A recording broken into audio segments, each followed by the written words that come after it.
Assalamualaikum warahmatullahi wabarakatuh. Apa kabar nih teman-teman sekalian? Semoga kalian tetap dalam keadaan sehat ya. Oke, materi pembelajaran kita kali ini yaitu tentang stoikiometri. Adapun tujuan pembelajaran kita kali ini yaitu menerapkan konsep massa molekul relatif, persamaan reaksi, hukum-hukum dasar kimia, dan konsep mol untuk menyelesaikan perhitungan kimia. Sebelumnya ada yang udah tahu nggak nih apa itu stoikiometri? Nah, stoikiometri adalah suatu ilmu kimia yang mempelajari mengenai kuantitas yang terdapat di dalam suatu zat, misalnya seperti massa, volume, jumlah mol, dan jumlah partikel. Suatu reaksi kimia akan disebut sebagai reaksi stoikiometri apabila suatu reaktan dalam reaksi habis sepenuhnya. Nah, ini dia penjelasan stoikiometri yang paling mudah dimengerti. Bayangin, kamu lagi lapar dan pergi ke dapur untuk membuat sebuah sandwich. Kamu mengambil satu potong roti, satu lapis daging untuk di dalamnya, lalu menutupnya dengan satu potong roti lagi. Ini semua adalah bahan yang dibutuhkan untuk membuat satu sandwich. Karena kamu masih lapar, alhasil kamu menambah 5 sandwich lagi. Sebelumnya kan kamu membuat untuk satu sandwich membutuhkan 2 roti dan 1 lapis daging.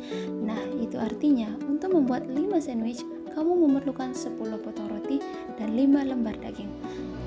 Nah, stoikiometri itu prinsipnya sama seperti itu.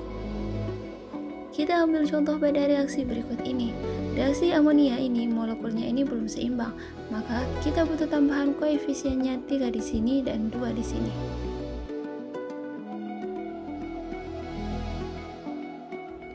Kalau butuhnya 10 amonia, ya tinggal dikalikan saja 10.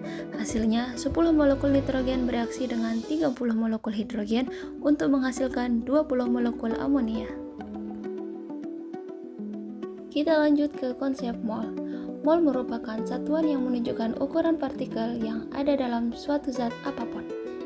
Nilai mol dinotasikan dengan L yang disebut sebagai tetapan Avogadro, di mana nilai L sama dengan 6,02 kali 1023 partikel atau atom atau molekul.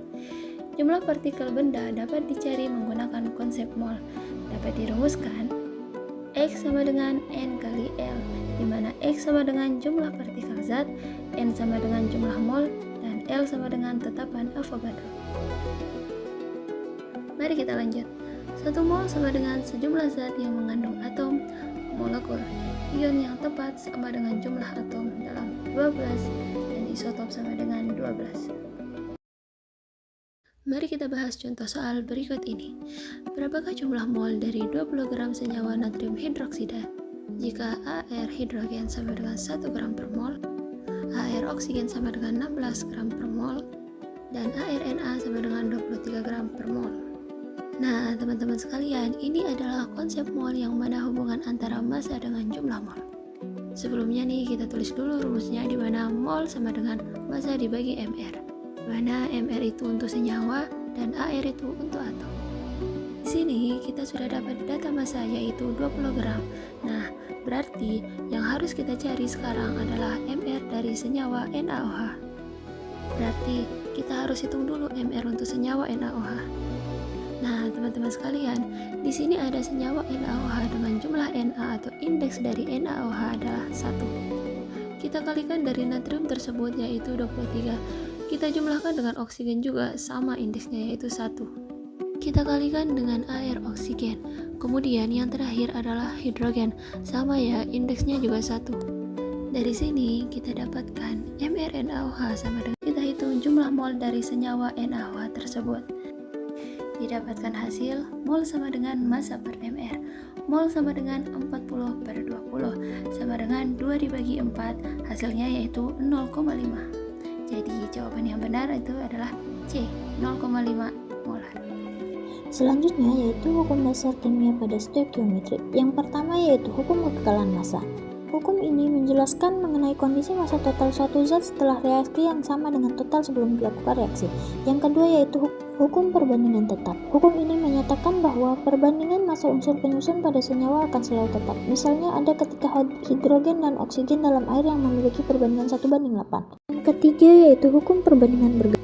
Hukum ini berbicara mengenai kondisi ketika dua unsur yang dapat menghasilkan lebih dari satu senyawa, maka perbandingan massa salah satu unsur adalah bilangan bulat sederhana. yaitu hukum perbandingan volume. Hukum ini menyatakan bahwa perubahan suatu volume gas akan dipengaruhi oleh suhu. Selanjutnya yaitu massa molekul relatif atau MR. Massa molekul relatif adalah gabungan penjumlahan nilai massa atom relatif air dari atom-atom pembentuk molekul tersebut. Oke teman-teman, kita langsung ke contoh soal ya. Yang pertama, suatu senyawa X memiliki rumus empiris CH2O. Jika diketahui massa molekul relatif Mr, senyawa X adalah 60. Tentukan rumus molekul senyawa tersebut. Ketahui MrX sama dengan 60, MrCH2ON sama dengan 30N. 30N sama dengan 60N. N sama dengan 2. Jadi, dapat ditentukan rumus molekul senyawa X adalah CH3COOH atau asam asetat. Baik teman-teman, agar bisa lebih paham lagi, kita kuis ya. Teman-teman bisa klik link yang ada di video.